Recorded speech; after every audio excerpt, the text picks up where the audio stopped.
Καθόμουν στο σπίτι και ξαφνικά, τι λαχτάρισε η ψυχούλα μου. Τι, ένα πούτσο. Αυτός είναι ομοφυλόφιλος για ψυχολογικούς λόγους. Ναι, ναι. Πάμε, βιολογικούς. Πεότιμε. Κάτι έφαγα χθες το βράδυ και δεν μπορούσα να το χωνέψω μέχρι το ξημέρωμα. Ήταν μεγάλο.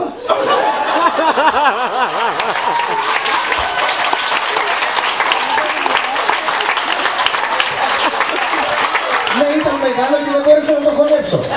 Αυτός είναι πούστης για βιολογικούς λόγους, ναι. Γνώση, γνώση. Πάμε. Για κοινωνικούς. Σε θέλω έτσι ελεύθερο. Θα πεις αυτό που θα σου. Πάμε. Έτσι, για να δώσουμε κάποιο. Α, γιατρός είπαμε γιατρέ. Γιατρό, το γιατρό θα δώσουμε. Είναι γιατρός κλάδος, κοίτα εδώ. Πεόδημε. Κοίτα. Ο πρώην σκλάβος, ο Αιγύπτιος, ο γιατρός, ποιον πήδηξε και τον ελευθέρωσε και απέκτησε άμαξα 4 ύπων. Τον Αχιλλέα. Δεν λες αυτό. Άμα περάσει ξαφνικά, ποιος είναι, ας πούμε, τι ομάδα είσαι. ΑΕΚ, ωραία. Ο Φούντας, ας πούμε, από ό,τι έχω μάθει, παίρνει 18.000 € το χρόνο. Άμα τον δεις μια μέρα με μια Ferrari, τι θα πεις. Τον Μπούστα. Πάντα αυτός που έχει καλό αμάξι είναι Πούστης και αυτός που έχει ωραία κόμενα είναι μαλάκας. Ήταν κόμενα μαλάκας. Κοίτα αμάξι ο Πούστης, αυτά είναι καλυμμένα. Οπότε πάμε. Πεόδημε, κοίτα ο πρώην σκλάβος, πώς βρήκε άμαξα 4 ύπων. Το Μπούστη. Αυτό. Εσύ είσαι Πούστης για κοινωνικούς λόγους. Ναι.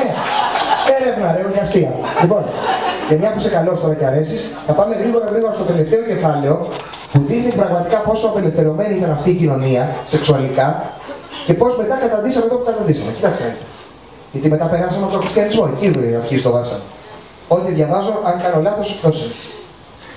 Ο εραστής ήταν πάντοτε ο μεγαλύτερος και ο ερωμένος πάντοτε ο νεότερος. Απομάκρυνσης από αυτόν τον κανόνα δεν μπορούσε να υπάρξει ποτέ χωρίς ντροπή. Πάμε από την αρχή. Εραστής ήταν πάντα ο μεγαλύτερος και ερωμένος ο νεότερος. Πόσο χρονών είσαι? Σε γαμώ.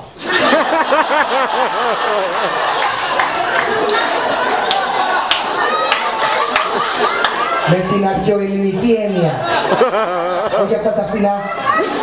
Δεν είμαι όμως εγώ. Περίμενε μισό λεπτό. Χρήστο, πόσο χρόνο είσαι φίλε? Χρήστος με λέγαμε. Όχι, Χρήστο είναι για αυτόν. Πόσο χρόνο είσαι? 25. Ποιο μήνα. Αργά, Δεκέμβριο. Ποιο μήνα? Μάρτιο. Σε γαμάει. Απ' την άνοιξη σε πάει γαμιότητα. Λοιπόν, πρόσεξε όμως.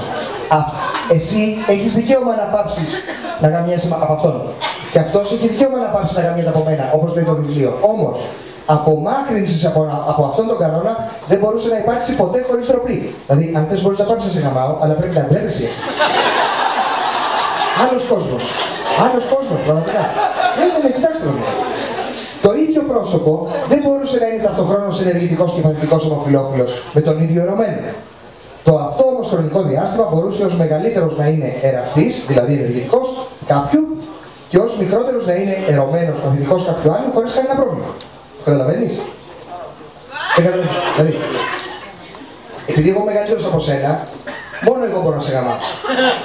Επειδή όμως εσύ θες και εσύ να γαμίσεις, έχεις οπισθερικά που γεννήθηκε Μάρτη, και μόνο εσύ τον γαμάς, καταλάβεις, δεν μπορεί να αλλάξει αυτό. Δεν μπορεί να γυρίσει αυτός να μας γαμίσει, αποκλείεται. Δηλαδή, αν ήμασταν τρένο, αυτός είναι η μηχανή. Εγώ είμαι πίσω με τα εμπορεύματα. Το πάτο.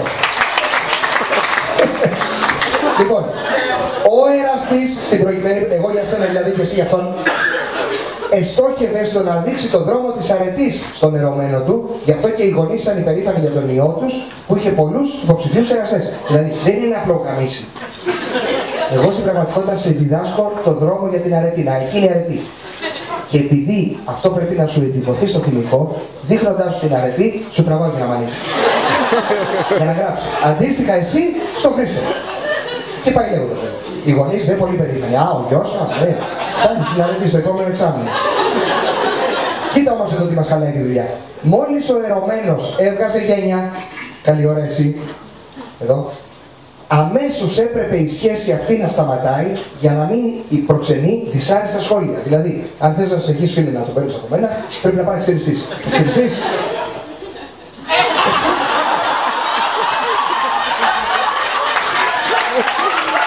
Χειροκροτήστε το Πλεόδημο.